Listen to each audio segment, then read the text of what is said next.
ప్రభు అయినటువంటి యేసుక్రీస్తు నామానికి స్తోత్రాలు. అందరికీ ప్రైజ్ ద లార్డ్. ఈ దినం నాడు దేవుడి వాక్యం చూసుకున్నట్లయితే సామెతల గ్రంథం 24వ అధ్యాయము 26వ వచనంలో ఒక చక్కటి మాట పలుకుతున్నాడు. ఇక్కడ ఏమని అంటున్నాడంటే, సరి అయిన మాటతో ప్రత్యుత్తరం ఇచ్చుట పెదవులతో ముద్దు పెట్టుకున్నట్లుండును. హల్లెలూయా. ఏందట భక్తుడు అంటున్నాడు, సరి అయిన మాటలతో ప్రత్యుత్తరం ఇచ్చుట అనగా మంచి మాటలతో ఎదుటివారికి ప్రత్యుత్తరము అనగా ఎదుటివారు మనతో ఏం మాట్లాడుతున్నారో వారు మాట్లాడిన దానికంటే ఎక్కువ మంచి సమాధానము ప్రత్యుత్తరం అంటారు దాన్ని. మంచి సమాధానము వారితో పలుకుట ఎలా ఉందంట, అది పెదవులతో ముద్దు పెట్టుకున్నట్లు ఉందట. ముద్దు ఎవరిని పెట్టుకుంటాం మనము? ప్రేమ కలిగిన వారితో కదా. ప్రేమ మనకు వారి మీద ప్రేమ ఉంటుంది చూడు, వారిని ముద్దు పెట్టుకుంటాం. వారు కోపగించిన మాట అన్నా ముద్దు పెట్టుకుంటాం. వారు ఏదన్నా అత్తుకుంటాం మనం. ఆదరి ఎలా అంటే ఆ ప్రేమను మనము ముద్దు రీతిలో వ్యక్తపరుస్తాం, వెల్లడిపరుస్తాం అన్నట్లు. ఆ రీతిగా ఉంటుంది. ఏది ఉంటుంది? మాట. అంటే కొందరం మనం మాట్లాడతాం కదా. ఒకరు తిన్నవా నెవ్వా అని అన్నారు అనుకో, లేచిన సంది తిన్నా అనేటోళ్ళు ఉన్నారు, చేసేటోళ్ళు ఉన్నారు, నరెక్కలు. ఇక ఇవన్నీ చదివితే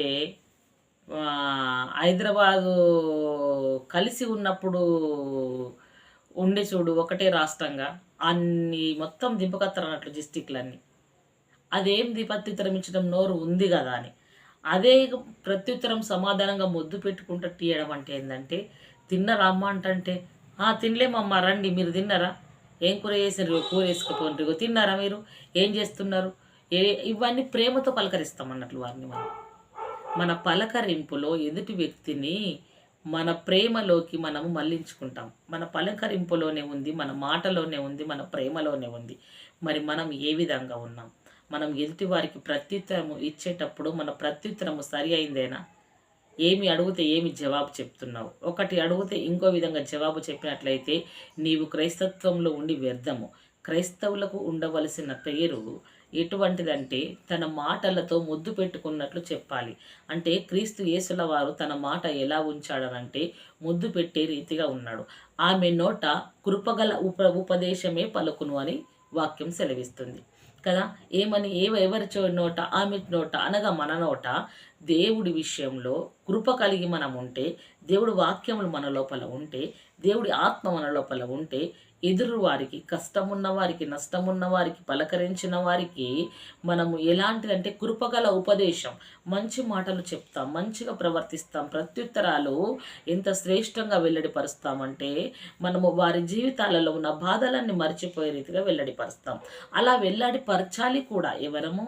వాక్యం నిత్యము దేవుడి సన్నిధిలో ప్రార్థిస్తున్న వారము, వాక్యంలో చదువుతున్న వారము, సువార్థికులుగా ఉంటున్న వారము, సేవకులుగా ఉంటున్న వారము, ముఖ్యంగా క్రీస్తు బిడ్డలమని చెప్పుకుంటున్న మనమందరము ఇతరులకు ప్రత్యుత్తరం ఇచ్చేటప్పుడు వారు వారి బాధను మర్చిపోవాలి, వారు వారికి ఉన్న కష్టాన్ని మర్చిపోవాలి, వారు ఒంటరి వారన్న సంగతి మర్చిపోవాలి, మాకు ఏమీ లేదన్న సంగతి మర్చిపోవాలి.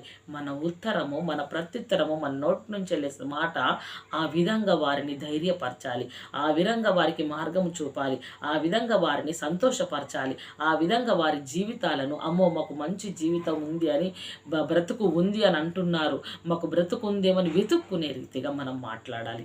మరి ఎలా మాట్లాడుతున్నాం? మరి బ్రతుకంతే, నీ బ్రతికింతే, నువ్వు ఇదే విధంగా ఉంటున్నావిగా, వారిని పట్టించుకోకూడదు.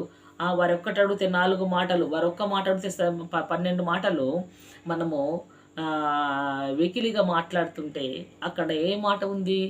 పెదవులతో ముద్దు పెట్టుకున్నట్టు కాదు, పండ్లతోని కొరికినట్లు ఉంటుంది. మన పనులు ఉన్నాయి చూడు, నోట్ల పనులు, ఆ పండ్లతోని తినేసినట్లు ఉంటుంది వారిని. అంటే మనకు తెలకుండానే వారిని హత్య చేస్తున్నాం, మనకు తెలకుండానే వారిని కొరికేస్తున్నాం, మనకు తెలకుండానే వారిని సింహం వలె మింగేస్తున్నాం. ఆలోచించుకున్నాను ఇక్కడ అంటున్నాడు కదా. మన మాట ఎలా ఉంటుంది అనంటే వారికి ప్రత్యుత్తరం ఇచ్చేదాన్ని బట్టి మన ప్రేమ వెల్లడిపరుస్తున్నాం. వారిని పలకరిస్తే ప్రేమగా మాట్లాడతారు, వారిని పలకరిస్తే ఆదరిస్తారు, వారిని పలకరిస్తే చాలు, ఒక్క మాట మాట్లాడితే వాళ్ళు మాట్లాడే మాటలన్నీ మనల్ని ఎంతో ధైర్యం కలిగిస్తాయని మన కుటుంబంకు వారు చేరాలి. ఆ రీతిగా మనము ఉండాలి కదా. అదే రీతిగా దేవుడి వాక్యం చూసుకున్నట్లయితే, నీతి గల పెదవులు రాజులకు సంతోషకరములట. ఏ పెదవులు? నీతి గల పెదవులు. నీతి నుంచి వచ్చే మాట సత్యముతో వస్తుంది, యథార్థంగా వస్తుంది, అంతరంగంలో నుండి వస్తుంది, ప్రేమపూర్వకంగా వస్తుంది, మార్గం చూపేదిగా వస్తుంది, ఆదరించేదిగా వస్తుంది, 10 సార్లు పలకరించాలి అనే సంతోషంగా వస్తుంది. కాబట్టి నీతిమంతుడు నీతిగల దేవుణ్ణి ఆరాధిస్తాడు. కాబట్టి ఆ నీతిమంతుని మాటలు రాజులను సైతం సంతోషపెడతాయి. అంటే కుయుక్తి లేదు ఆ మాటలో. ఆ మాటలో శ్రేష్టత ఉంది. ఆ మాటలో బలం ఉంది. ఆ మాటలో శక్తి ఉంది. ఆ మాటలో జీవం ఉంది. ఆ మాటలో ఆశీర్వాదం ఉంది. ఆ మాటలో విడుదల ఉంది. ఆ మాటలో క్షేమం ఉంది. ఆ మాటలో ఏముంది అంటే జీవంకు నడిపించే మంచి మార్గం అయింది కదా. సంతోషం పుట్టిస్తుందట. ఎవరికి?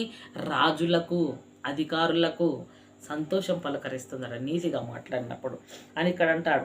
యథార్థవాదులు వారికి ప్రియులు. ఎవరు ప్రియులట? యథార్థవాదులట. యథార్థంగా ప్రవర్తిస్తాం చూడు, రాజులకు ప్రియులమాట. మన పరమందున్న మన రాజున్నాడు, మన రారాజున్నాడు, యేసుక్రీస్తుల ప్రభుల వారు. ఆయన సంతోషపడాలి మన మాటల్ని చూసి. ఆయన మనల్ని ప్రీతికరంగా ఎంచాలి. ఆయన మనల్ని ఎలా అంటే ప్రియులుగా ఎంచాలి. ఎవరు ఎంచాలి? మన తండ్రి, మన పరలోకంలో ఉన్న తండ్రి.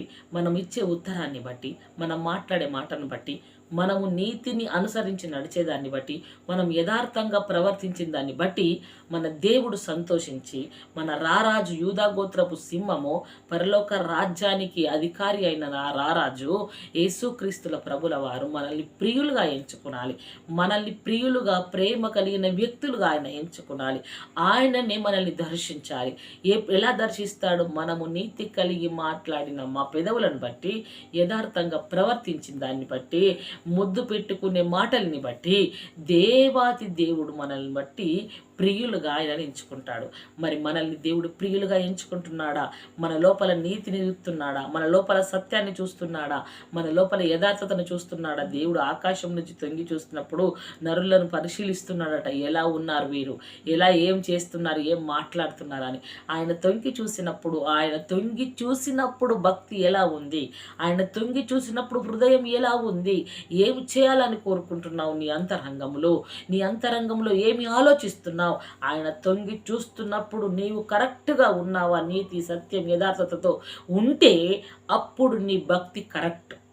ఆయన తొంగి చూడాలి. తొంగి చూసే అనుభవమైన భక్తిలో మనం ఉండాలి.